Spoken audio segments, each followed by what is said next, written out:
पाकिस्तान अब किसी दूसरे की जंग में शामिल नहीं होगा। वजीर आजम का दो टोक मौक़िफ़। तकरीब से खिताब में कहा, तालिबान अमन की बात कर रहे हैं तो दुनिया को भी एतबार करना चाहिए। तालिबान ने कहा, अपनी सरजमीन किसी के खिलाफ इस्तेमाल नहीं होने देंगे। पूरी दुनिया को कहता हूं, अफगानिस्तान की मदद करे। आर्मी चीफ का सुलेमान की सेक्टर का दौरा। ऑपरेशन तैयारियों से मुतालिक आगाह किया गया।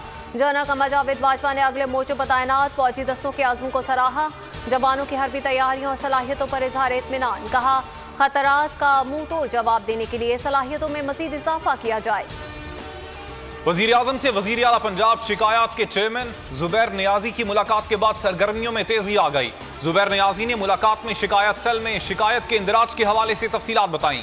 शिकायत के इंदराज के लिए दिए गए फॉर्म के दो हिस्से हैं। पहले शिकायत करने वाले को अपनी तफसीलात दर्ज करना होगी, दूसरे हिस्से में शिकायत के हवाले से तफसीलात दर्ज करना होगी। पीडीएम की सरगर्मियों ने पीपल्स पार्टी की क़यादत को भी मुतहर्रिक कर दिया। Chairman people's party Bilawal Bhutto के सिंध के मुख्तलिफ अजला का प्लान तैयार। 5 रोज़ा दौरे का आगाज आज ठट्टा से करेंगे। बिलावल भुट्टो और आसिफ अली जरदारी से साबिक वज़ीर आज़म राजा परवेज अशरफ की मुलाकात।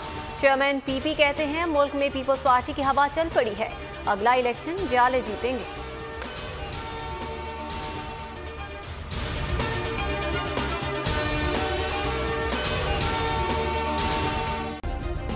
सब्सक्राइब करें और बेल दबाएं ताकि कोई खबर रह न जाए।